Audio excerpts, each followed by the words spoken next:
Buenos días, hermanos.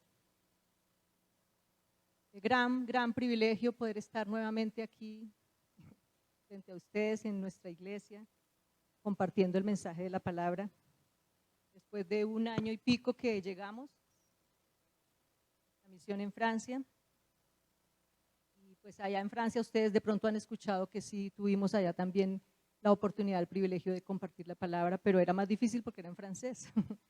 Así que cuando estaba preparando este sermón me sentía más relajada porque no tenía luego que traducirlo al francés y repasarlo.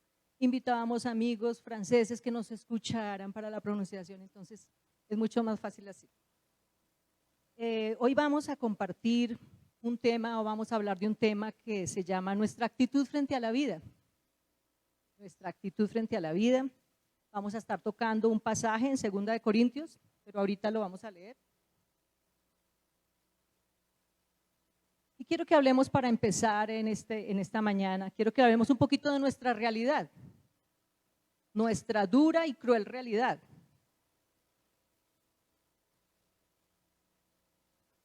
Quiero estar pendiente de la hora. Las dificultades, la calamidad, la pérdida y cualquier tipo de adversidad nos muestran cuán profunda es nuestra estabilidad y confianza, ¿verdad? Fuerte o débil, fundada sobre roca o sobre arena. Y los últimos temblores que hemos experimentado, bueno, se han experimentado otros en muchas partes del mundo, pero también aquí, nos han mostrado que algunas estructuras se debilitaron y cayeron. Luego empezamos a ver fisuras o grietas en algunas edificaciones. Y ese temblor nos mostró que realmente era una estructura muy débil, porque un temblor tan pequeño como el último que tuvimos aquí en Bogotá, bueno, para unos grande, para otros pequeño, pero mostró que algunas estructuras se agrietaron. Fue esa situación la que lo mostró, y así es nuestra vida. Para comenzar, y en esta introducción quiero hablarles de eso. Muchas de las situaciones que llegan a nuestra vida y nos zarandean y nos mueven, nos muestran después si nuestra fe está tan débil, tan quebrantada, tan averiada. Sigamos hablando de nuestra realidad.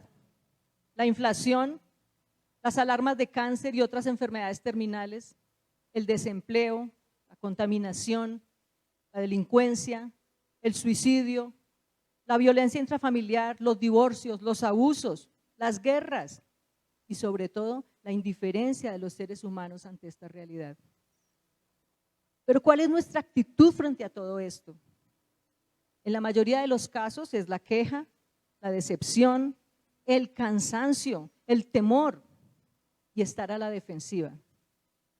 Pero el Señor dice en su palabra que todo esto finalmente acabará. ¿Saben una cosa? No es el tema de hoy, pero en 1 Corintios capítulo 13, cuando habla del amor, la Biblia dice que todo se va a terminar, todo va a acabar, pero solo 3 cosas van a permanecer. ¿Cuáles son? Muy bien, muy buenos alumnos. La fe, la esperanza y el amor. Todo se va a terminar, pero van a permanecer solamente la fe, la esperanza y el amor, según 1 Corintios 13:13.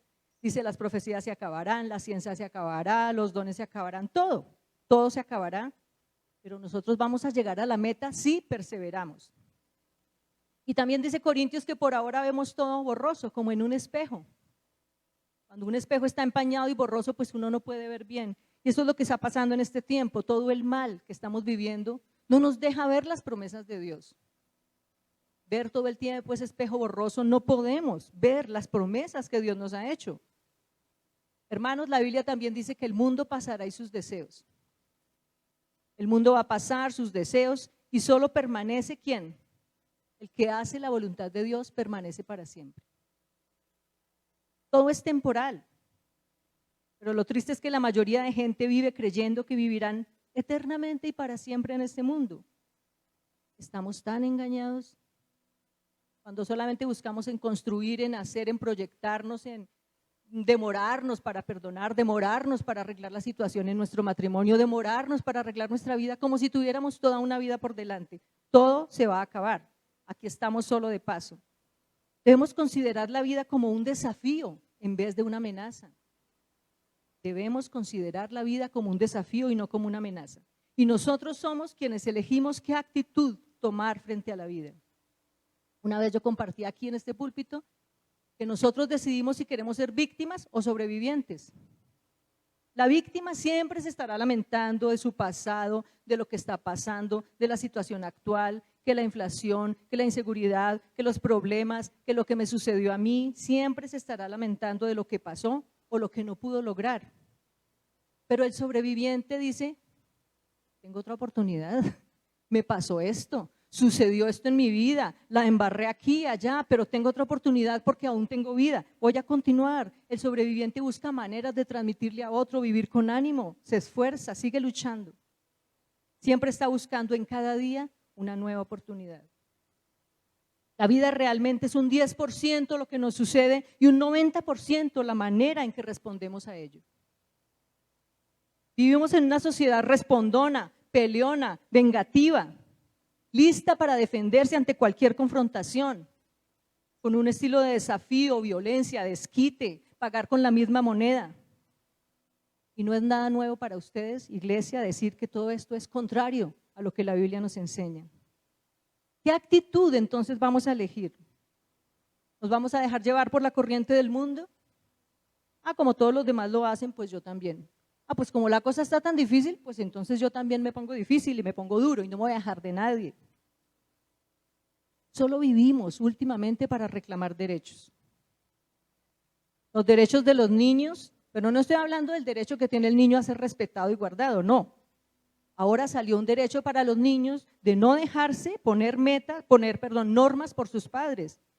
Estuve leyendo en un artículo que en los Estados Unidos una niña de 11 años demandó a sus padres ante la corte porque no la dejaban encerrarse a escuchar rock pesado 24 horas, porque no la dejaban irse a quedar donde sus amigas 5 días, estar por fuera, y los demandó porque sus padres querían solamente poner unas normas. Y ni hablar de los derechos de la mujer, no para lograr tener los mismos derechos del hombre, sino para ser superior a los hombres. Los derechos de la identidad de género, los derechos de los animales, porque ahora los animales toca reverenciarlos. Y ni hablar de los que quieren ser animales y tenemos que defenderlos y tienen sus derechos también. Yo no sé si ustedes vieron también en TikTok, bueno, los que tienen todas las redes sociales, un poco de personas por allá en otro país ladrando que porque ellos quieren ser perros y les tenían que defender sus derechos. Vamos a leer hoy nuestro mensaje, en nuestro mensaje. Vamos a abrir la palabra en 2 Corintios.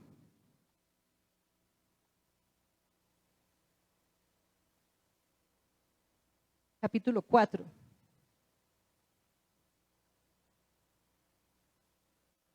Ya hablamos de nuestra realidad, ¿verdad? Nada nuevo para nadie. 2 Corintios capítulo 4, pero vamos a leer solamente ciertos versos, no lo vamos a leer todo. Entonces vamos a leer 2 Corintios capítulo 4, versículo 1 y el 2b, luego pasamos del 7 al 9 y por último del 16 al 18. ¿Están conmigo? ¿Tienen ya la Biblia abierta en 2 Corintios 4? Por lo cual, teniendo nosotros este ministerio, según la misericordia que hemos recibido, no desmayamos.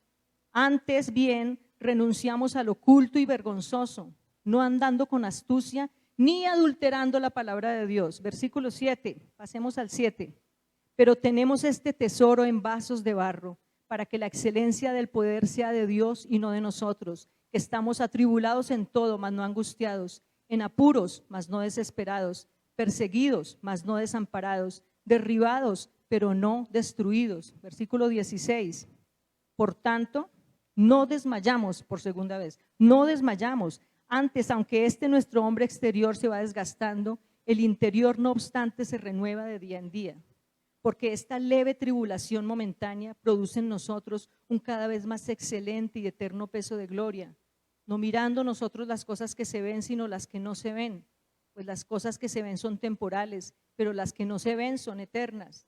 5:1, porque sabemos que si nuestra morada terrestre, este tabernáculo, se deshiciere, tenemos de Dios ¿qué?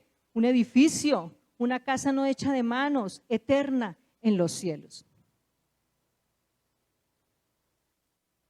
Hoy vamos a compartir algunas razones, según 2 Corintios 4 y estos versos que leímos, vamos a hablar de algunas razones por las cuales necesitamos tener la actitud correcta. Algunas razones por las cuales necesitamos tener la actitud correcta. Versículo 1.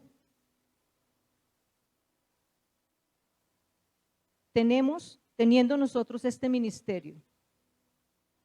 Entonces, las razones por las cuales necesitamos tener una actitud correcta, según 2 Corintios, es: primero, tenemos un ministerio.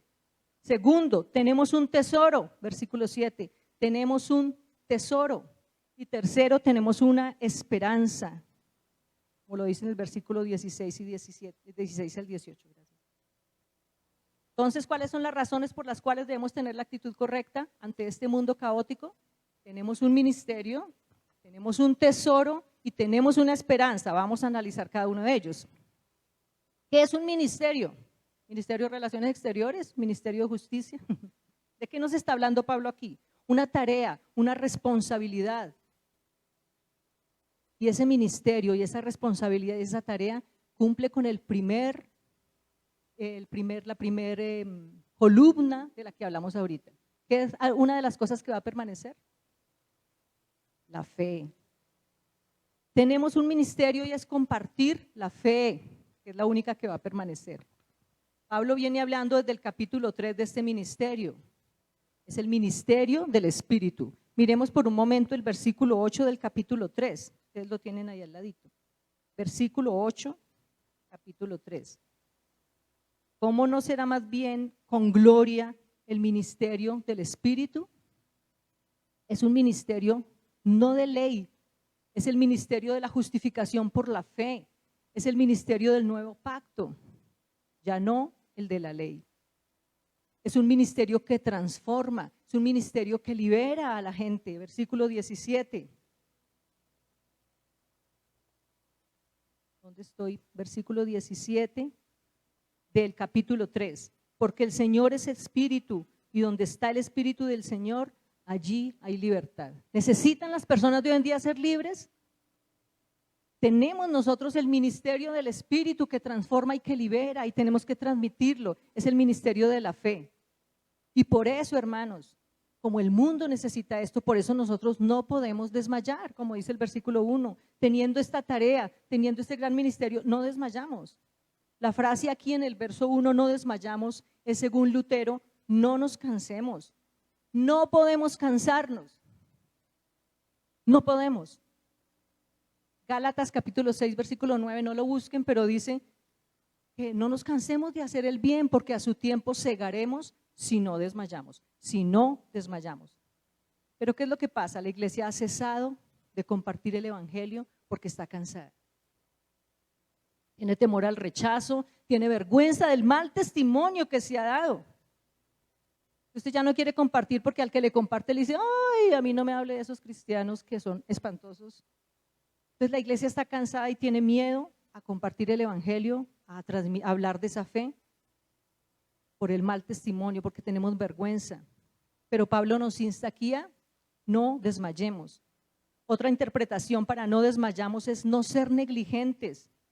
La palabra en griego para desmayar aquí es cobarde. No seamos cobardes. ¿Por qué no fue cobarde la persona que nos compartió a nosotros el evangelio? Si éramos tan difíciles, tan perdidos, tan religiosos. Tenemos la respuesta que el mundo necesita. No estamos ofreciendo una religión, porque la religión es el hombre buscando a Dios, pero el cristianismo es Dios buscando al hombre. Y nosotros tenemos la respuesta para decirles que Dios les ama y les está buscando. Este ministerio, como dice Pablo, en el versículo 1 lo recibimos por misericordia y con esa misma misericordia debemos mirar a los demás. Es el ministerio de la reconciliación. Miremos en 2 Corintios, volteen las hojitas ahí, capítulo 5. Una hojita volteen. 2 Corintios 5, 18. ¿Está muy duro el micrófono? Yo no quiero aturdirlos con… 2 Corintios 5, 18. Y todo esto proviene de Dios, quien nos reconcilió consigo mismo por Cristo y nos dio el ministerio de la reconciliación, que Dios estaba en Cristo reconciliando consigo al mundo, no tomándoles en cuenta a los hombres sus pecados, y nos encargó a nosotros la palabra de la reconciliación. Versículo 20, así que somos embajadores en nombre de Cristo, como si Dios rogase por medio de nosotros. Os rogamos en nombre de Cristo, reconciliaos con Dios. ¿Cuál es entonces tu actitud frente a un mundo perdido? Vamos a mirar en Filipenses, vamos a ir un poquito más allá, Corintios, Gálatas, Efesios, Filipenses,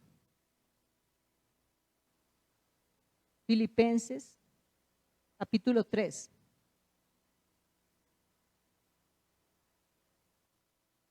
Versículo 20, Filipenses 3:20. Mas nuestra ciudadanía está en los cielos, de donde también esperamos al Salvador, al Señor Jesucristo. ¿Dónde está nuestra ciudadanía? Los cielos. Así que somos ciudadanos ¿de dónde? Del cielo. Embajadores del reino de los cielos. Y nuestro ministerio es que no te prediques a ti mismo. No prediques el cristianismo, ni prediques de los pastores ni de los cristianos. Aquí dice que no nos predicamos a nosotros mismos. Debemos enseñar la cultura del cielo, porque somos ciudadanos del cielo. Nuestra experiencia en Francia no fue tan fácil, hermanos. Yo cuando llegué, yo quería hablar de Colombia, de mi país, de mi cultura, de mi comida, de la bandeja paisa, de nuestros climas, de nuestro café. Y sí, muy bonito, pero en realidad nuestra tarea era hablar de nuestra verdadera ciudadanía, del cielo, del reino de Dios. Por eso el versículo 5, vuelvan a 2 Corintios 4. ¿Qué dice 2 Corintios 4, 5?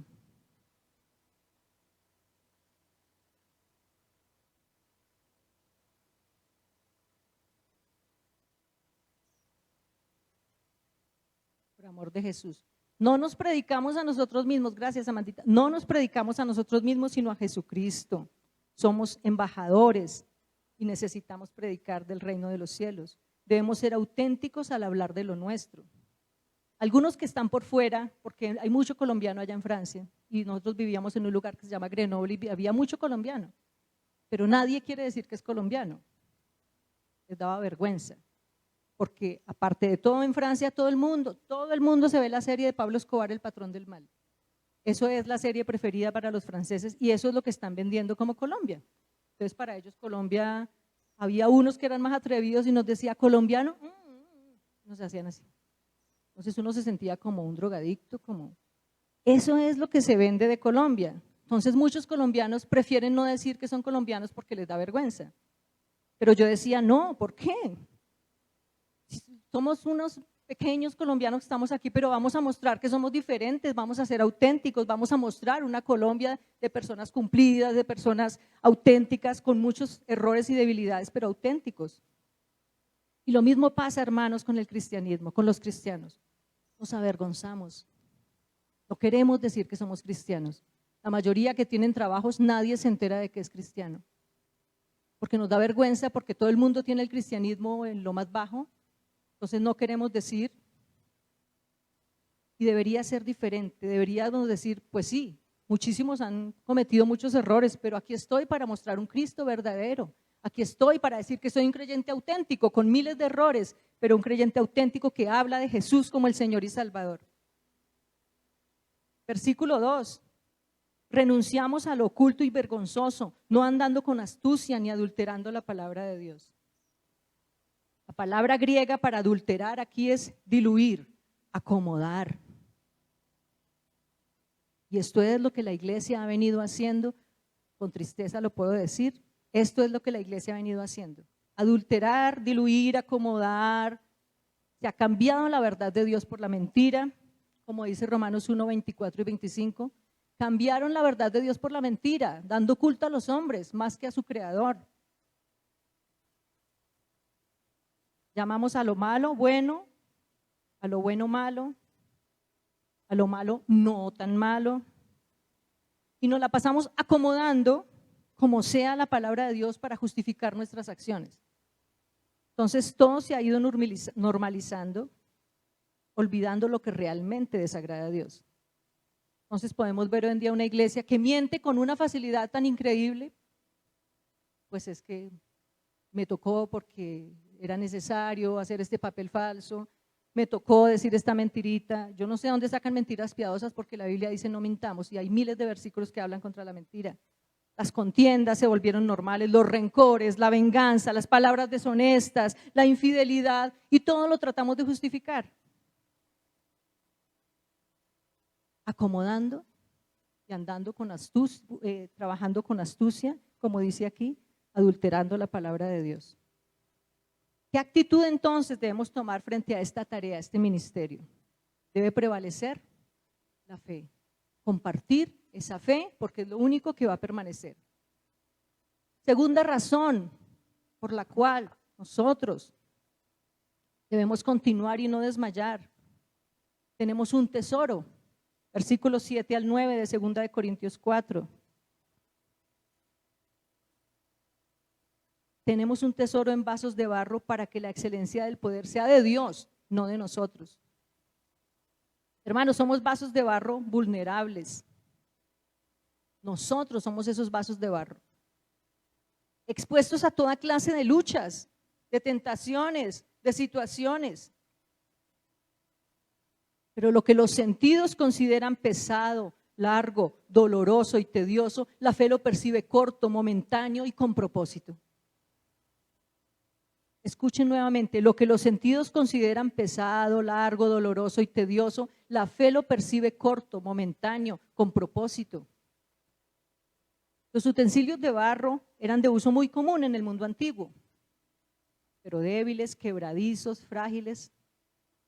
Y Dios decidió poner su luz en esos utensilios de barro más que en unas finas porcelanas.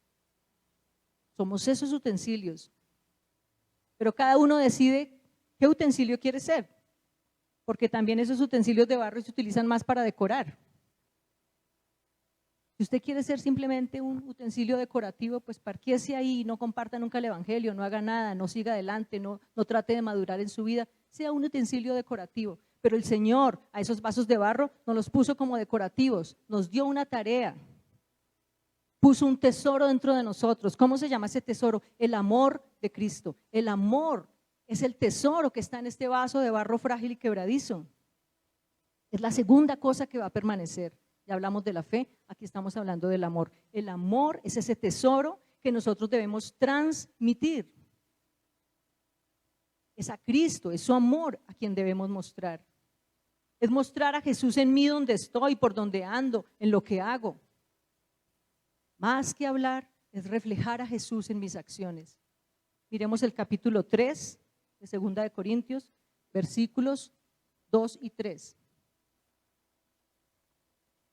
Nuestras cartas sois vosotros, escritas en nuestros corazones, conocidas y leídas por todos los hombres, siendo manifiesto que sois carta de Cristo, expedida por nosotros, escrita no con tinta, sino con el Espíritu del Dios vivo, no en tablas de piedra, sino en tablas de carne del corazón. Así que eso está diciendo que hablamos es con nuestra vida. Hermanos, quizá la única Biblia que la gente lea sea su vida. Y si contemplamos de cerca a Cristo, acabaremos por reflejarle. Pero eso necesita una comunión con el Señor. Si lo contemplamos de cerca, vamos a acabar por reflejarle. Ahí en el capítulo 3, versículo 18. Capítulo 3, versículo 18 dice: por tanto nosotros todos, mirando a cara descubierta como en un espejo la gloria del Señor, somos transformados de gloria en gloria en la misma imagen como por el Espíritu del Señor. Es una transformación continua mientras yo pase tiempo con el Señor.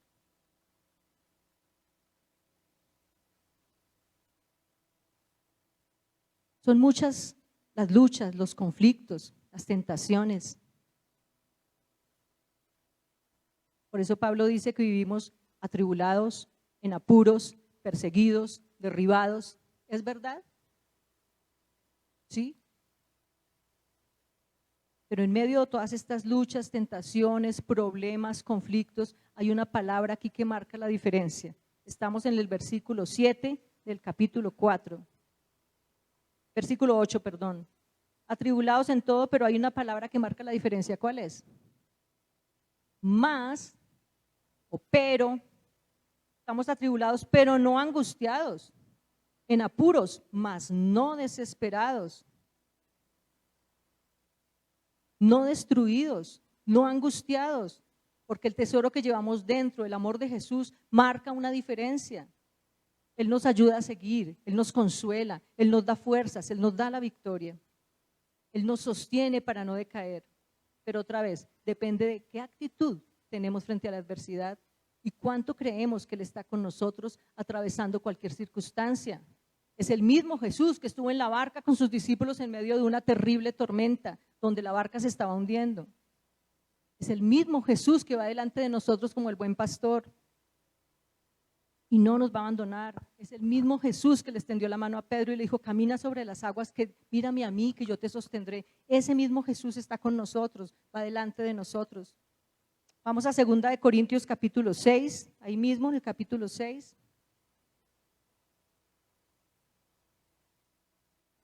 ¿Lo tienen? Vamos a leer del 4 al 10. 2 de Corintios 6, 4. Antes bien, nos recomendamos en todo como ministros de Dios, en mucha paciencia, en tribulaciones, en necesidades, en angustias, en azotes, en cárceles, en tumultos, en trabajos, en desvelos, en ayunos, en pureza, en ciencia, en longanimidad, en bondad, en el Espíritu Santo, en amor sincero, en palabra de verdad, en poder de Dios, con armas de justicia a diestra y a siniestra, por honra y por deshonra, por mala fama y por buena fama, como engañadores, pero veraces, como desconocidos, pero bien conocidos, como moribundos, mas he aquí vivimos, como castigados, mas no muertos, como entristecidos, mas siempre gozosos, como pobres, mas enriqueciendo a muchos, como no teniendo nada, mas poseyéndolo todo. ¿Qué significa esta mezcla que describe Pablo aquí? Porque dicen angustias, pero en paciencia, en necesidades, en desvelos, pero en pureza, en bondad. Porque dice moribundos, pero vivimos. Significa que todo depende de la actitud que tengamos frente a la vida. Un escritor, un pastor, el que le estaba leyendo decía, hermano, agarre su carga, cójala del cuello y láncela al cielo. Allá es el único lugar donde se puede resolver. Es mirar la vida desde arriba. Cuando salimos a Francia y tuvimos oportunidad de venir, regresar y siempre pues en el avión, a mí no me gustan, la mayoría saben que le tengo miedo a las alturas y no me gustan los aviones. Y para mí la parte más difícil es cuando despega y yo siento que se va como a devolver. Pero hubo un momento en un viaje de esos que me acordé de lo que dice la palabra de mirar las cosas desde arriba, porque cuando el avión va levantando vuelo, uno empieza a ver y se van como alejando y ya las casas y los carros empiezan a verse pequeñitos, pequeñitos, pequeñitos, y me puse a pensar en eso y me ayudó a decir, bueno, así debemos mirar la vida, como Dios la mira, desde lo alto, donde todas las circunstancias y los problemas se ven tan pequeños, tan pequeños.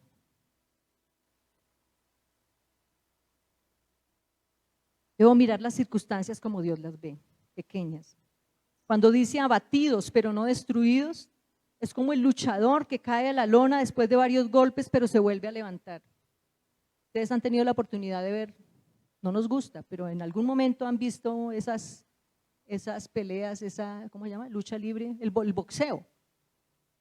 Y uno apenas veía que le daban durísimo al otro y se daban durísimo y ve que cae uno a la lona y con un ojo amoratado, terrible, pero volvía y se levantaba y uno decía, uy, ¿de dónde sacó fuerzas?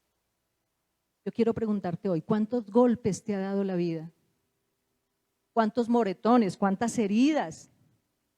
Pequeños, grandes, imposibles de soportar.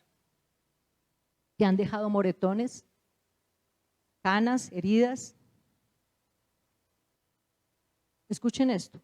Todos nuestros riesgos, humillaciones y pruebas son oportunidades para demostrar el poder y la presencia de Cristo en y a través de nosotros. Miremos versículos 16 y 17 del 4, capítulo 4. Por segunda vez nos dice, por tanto, no desmayamos.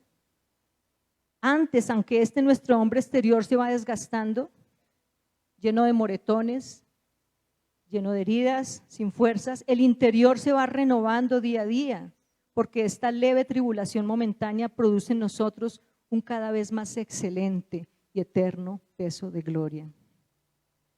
No desmayamos. La tarea entonces, ¿cuál es? Demostrar, transmitir el amor de Jesús, que la gente vea que a pesar de las luchas y las pruebas, que a pesar que subió la gasolina, que subió la comida, que le parece que no fuéramos a dar más, que no alcanza el dinero, nosotros estamos tranquilos, porque el Señor nos sostiene, porque dependemos de Él, porque somos ciudadanos del cielo. Es más fácil enfocarnos en el dolor que en la meta.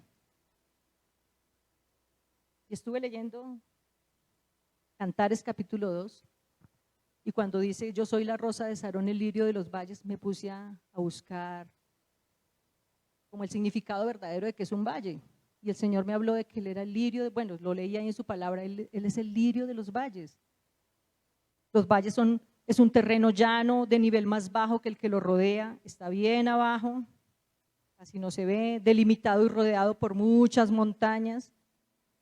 Y cuando yo leía, yo soy el lirio en medio de estos valles, me daba esperanza, me daba ánimo. Él está ahí.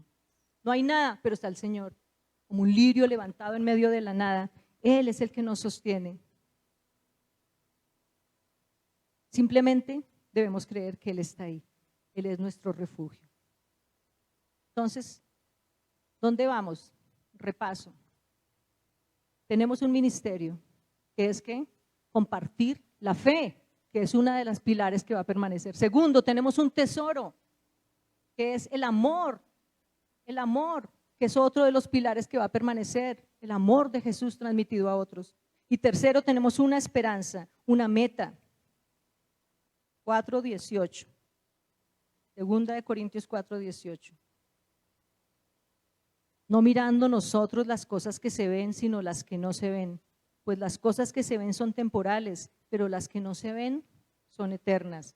Porque sabemos que si nuestra morada terrestre, este tabernáculo, esta choza se deshiciere, tenemos de Dios un edificio, una casa no hecha de manos, eterna en los cielos. Como lo dije ahorita, somos ciudadanos del cielo y vamos a volver a casa. Nuestra morada que Dios nos está preparando. Cuando estábamos, perdóneme que siempre ponga este ejemplo, pero cuando estábamos allá en Francia en esta misión, yo sabía con claridad y certeza que debíamos estar allá durante cierto tiempo cumpliendo el propósito de Dios. Pero hermanos, yo soñaba con volver a casa. Yo soñaba con volver a casa, abrazar a mis hijos, a mi papá, a mis hermanos, a mis cuñados, a mis suegros, a toda la familia. Yo soñaba con eso. Anhelaba mi comida, anhelaba mi idioma. Aunque yo sabía que tenía todavía que quedarme allá por un propósito, pero yo anhelaba volver a casa. Es como cuando sales a otro lugar y sales por la mañana y te vas al centro a hacer vueltas y haces una cosa, otra, te estresas, la movilidad, la inseguridad. ¿Qué es lo que más añoras? Estás cansado, caminas mucho, empieza a llover, estás todo mojado, se te acabó el dinero, tienes hambre, tienes frío. Pero sabes que tienes que terminar de hacer las vueltas porque para volver allá. Pero lo que más anhelas es llegar a la casa, quitarte esa ropa mojada, comerte algo y dormir plácidamente en tu cama. De esa manera debemos anhelar nuestro hogar celestial. Nuestro anhelo debe ser terminar, pero terminar bien. Porque Pablo dijo, he peleado la buena batalla, he acabado la carrera, he guardado la fe y estoy esperando la corona de vida que me dará el Señor juez justo en aquel día. Pero porque él dijo, bueno, sí, yo voy a partir, pero ya acabé lo que tenía que hacer aquí y lo acabé bien. Él decía, para mí el vivir es Cristo y el morir, ganancia. ¿Nosotros podemos decir lo mismo?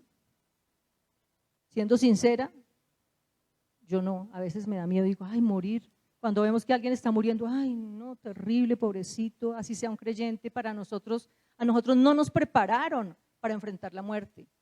No nos prepararon ni nos animaron de que allá está el hogar verdadero, permanente, celestial, eterno. Todos, bueno, la mayoría tememos a la muerte.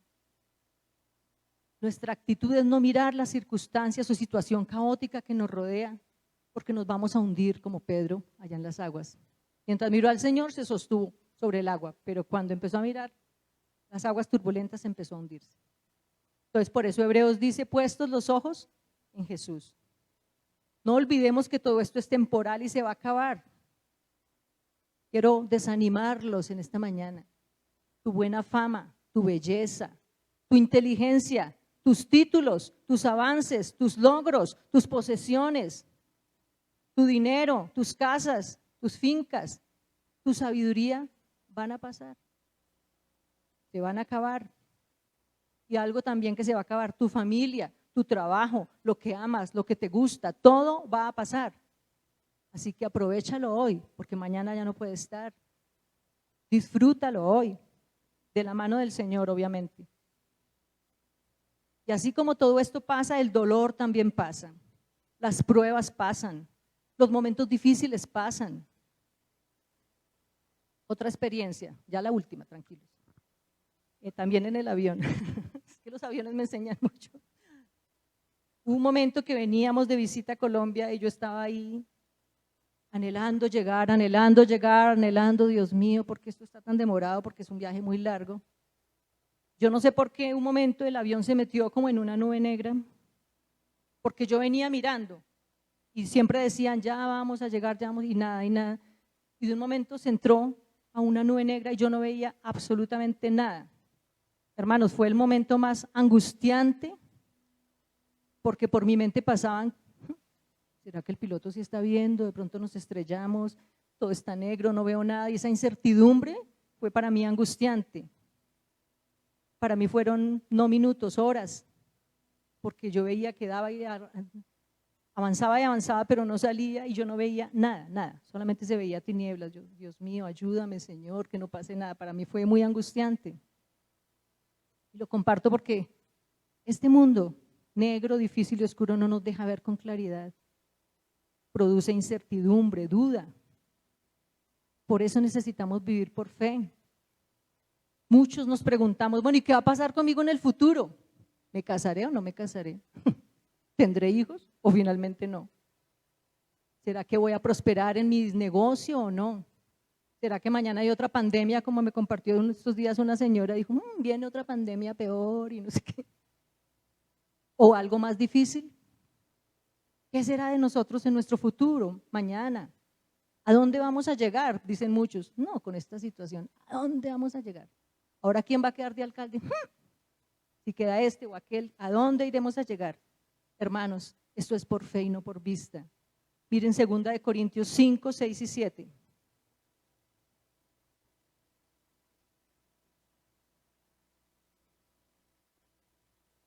¿Ya me pasé de la media hora? Tengan fe, hermanos. 2 Corintios 5, 6 y 7. Así que vivimos confiados, ¿cuándo?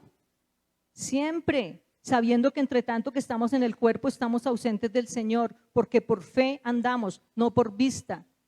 Pero confiamos y más quisiéramos estar ausentes del cuerpo y presentes del Señor. Pero procuramos también, o ausentes o presentes, serle agradables. Entonces aquí está diciendo muy claramente que es por fe, no por vista, por fe. Si mi vida está en las manos del Señor, pues Él me dará lo que me conviene. Si yo camino de su mano, téngalo por seguro que el Señor nos dará lo que nos conviene. Mi actitud debe ser creer que Dios va delante de mí. Yo tuve que creer en ese momento, pues el piloto va tranquilo y yo espero que este avión llegue. Para mí fue angustiante ver esa neblina, pero tenemos que creer que el Señor va delante de nosotros y que pueda producirnos gozo en medio de la adversidad. Y lo que dice el capítulo 5, versículo 1. Hermanos, no nos espera una habitación, ni un apartamento, ni una casa. ¿Nos espera qué? Un edificio, una casa no temporal, no hecha de manos de hombres, eterna en los cielos. Conclusión, ¿qué actitud vas a tomar frente a la vida? Tenemos un ministerio que es compartir la fe. Tenemos un tesoro que es transmitir el amor y tenemos una esperanza de llegar a la meta. Amén. Vamos a orar y vamos a darle gracias al Señor por su palabra. Señor, muchas gracias porque tú estás con nosotros. No permitas que nuestra fe sea tan débil, Señor, que tengamos que estar atemorizados todo el tiempo, sino que como dice Pablo aquí en Corintios, Señor, como lo dice tu palabra, que es con autoridad, estamos atribulados en todo, mas no angustiados, perseguidos, mas no desesperados, derribados, pero no destruidos, moribundos, pero vivimos, como no teniendo nada, mas poseyéndolo todo. Señor, que esta palabra pueda ser vida para nosotros. Ayúdanos, Señor, a ser conscientes que tenemos una tarea muy importante, que tenemos una tarea, Señor, de hablar de esa fe que es lo único que va a permanecer. Que tenemos un tesoro en nuestro corazón y es mostrar, reflejar a Cristo, aún en medio de las pruebas, dificultades, tentaciones, debilidades que vivimos cada día, podamos mostrar que el Señor nos sostiene, que los que están a nuestro lado, Señor, tengan que decir, mire, cayó a la lona, está moreteado, pero se levanta, sigue adelante. No es una víctima, es un sobreviviente, es una persona que tiene fe. Yo no sé en quién, pero tiene fe. Que podamos mostrar ese tesoro, Señor, del amor que tú nos has dado. Y que podamos mantener esa esperanza, que es el último pilar, Señor, que va a permanecer. La esperanza de que vamos a ir contigo, vamos a llegar a nuestra meta, vamos a llegar a nuestro hogar celestial. Yo quiero ese edificio, Señor. Pero más que un edificio, yo quiero tu presencia permanente en nuestra vida, Señor. Yo oro, Señor, por mi vida, mi familia y por cada una de las personas que están aquí y sus familias, Señor, para que seamos, Señor, llenos del poder de tu Espíritu Santo, que nos anime, que podamos tener gozo, que podamos sonreír en medio de la adversidad, porque no dependemos de un gobernante, porque no dependemos, Señor, de otros, porque no dependemos de una religión, dependemos de ti. Dependemos de ti, Señor, nuestro pastor, nuestro Salvador, nuestro Señor, nuestro Maestro que va delante de nosotros. Gracias, Señor. Habla a nuestro corazón, cambia nuestra vida, cambia nuestra actitud. Te lo pedimos en el nombre de Jesús. Amén.